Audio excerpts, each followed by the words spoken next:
Welcome back mga kanobi sa ating YouTube channel. Ako Mavi Vlogs po. Yan, dito muna tayo ngayon sa ating aviary. Yan. So for today's video nga mga kanobi, yan, napansin nyo diba? Nandito na yung ating flight cage. Yan, meron tayong mga ginawang improvements dito sa ating mini aviary. Yan, so gusto nyo kami samahan today? Tara!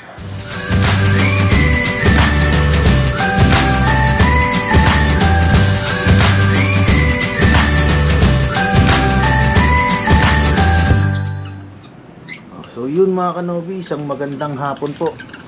Yan, mainit na. So pangalawang araw na to na hindi umuulan. Kaya naagawa tayo dito sa ating aviary.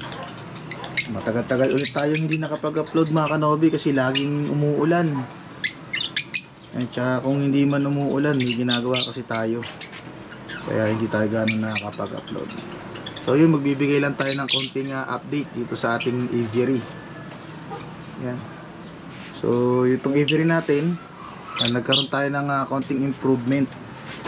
Naglagay tayo ng mga additional support na bakal para mas maging solid yung pundasyon, tsaka hindi uuga-uga, lalo na ngayon nagbabagyo na, rainy season na. So dito mga kanobi, yan, kung naaalala nyo pa yung itsura ng ating dating aviary, yan, di ba wala siyang nakalagay dito, yung cage na nakalagay dito nakasabit lang, pero ngayon nilagyan na natin siya ng patungan. So naglagay tayo ng dalawang additional dito na bakal. Ayun, yung nasa dulo na yun, dalawang solid tsaka dito. Ayan. So ayan, di na talaga siya uugahan yan, pwede nang patungan. Tapos yung nandun, yung dating nandun, nilipat ko na lang muna dito. Ayan. Pero magpapalit din tayo nito mga kanobi kasi medyo makalawang na siya, tsaka matagal na rin kasi ito, almost 3 years na rin to simula nung binili ko. Sulit na sulit naman na dun sa presyo niya, umabot siya ng ganong katagal. Ayan. Nababasa kasi lagi, lalo pag umuulan, kaya nagkakalawang siya. So ganun din dito sa kabila, naglagay rin tayo ng dalawa. Ayun, makita nyo ayun, no? Tsaka dito sa baba, ang pinagpapatungan na ito rin sa dulo.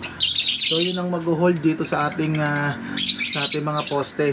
Yan, tsaka dito. So hindi na tayo kakabahan na baka biglang matumba o masira. Lalo na dito sa pwesto natin, malakas talaga yung hangin. Yan, tapos nilipat ko na rin pala dito mga kanobi yung itong breeder cage natin na dalawa. Yung dating nandito ang dalawa, yan, nilipat ko na dito kasi kawawa naman yung nest box, lagi nauulanan. Tignan nyo to, nagkakaroon na ng itim-itim. So bago pa to, wala pa tong 1 taon, pero ganyan na kasi nga nauulanan, tapos naiinitan, parang inaamag siya. Ayun, nilipat ko na dito kasi hindi talaga siya nauulanan. Yan, nilipat ko na lang muna dito yung flight. Yan. Tapos itong dalawang breeder cage din, pero nasa loob naman yung mga nest box niya, kaya okay lang yan. So, dito hindi pa natin tapos mga kanobi, ikot tayo.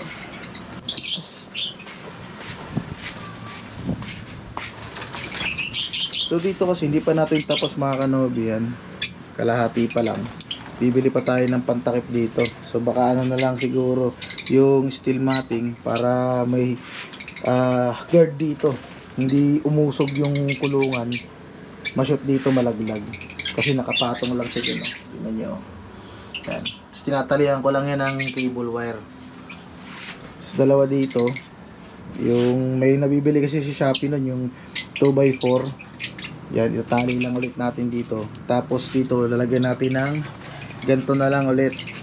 Ito, ayusin natin, parang ikukurtino na lang natin siya dito para kapag mainit po pwedeng buksan, iusog para makapasok naman yung hangin.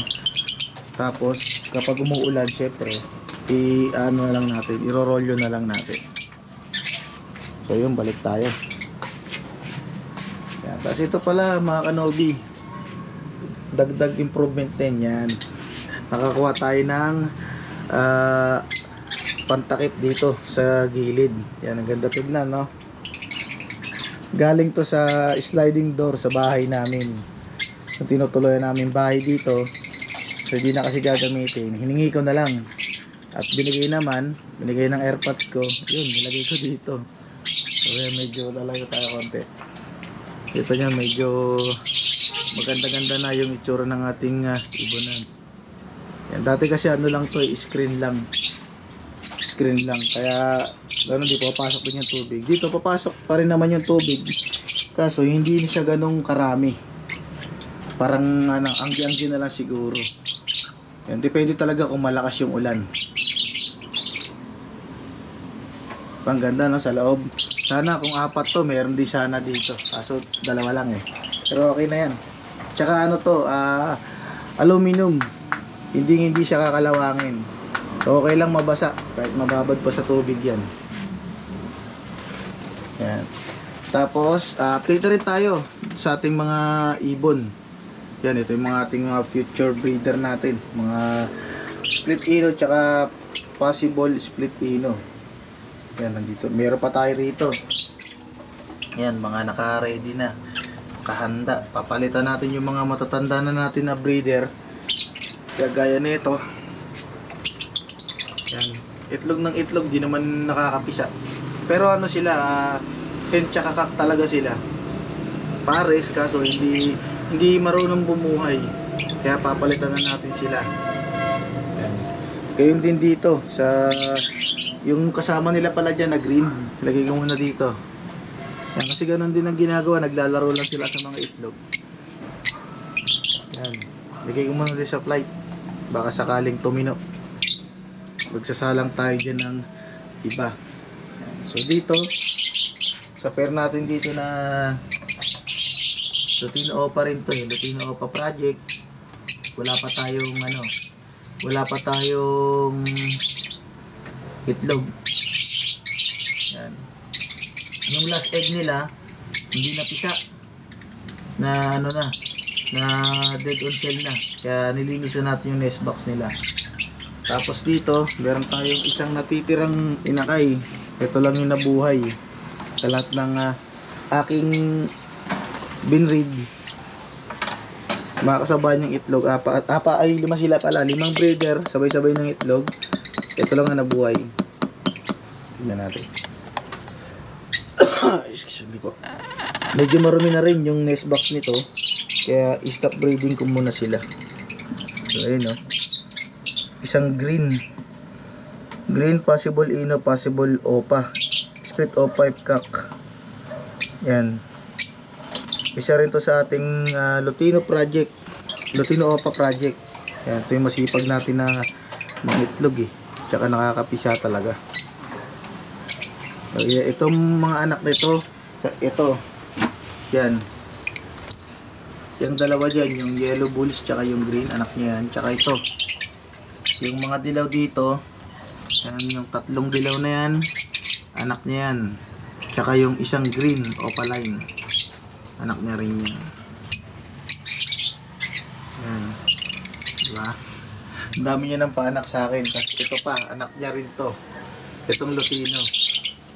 So iniwalay ko muna to mga kanobi, kasi nga maliit pa yung aking aking nursery cage. Yan, nabubugbog na siya.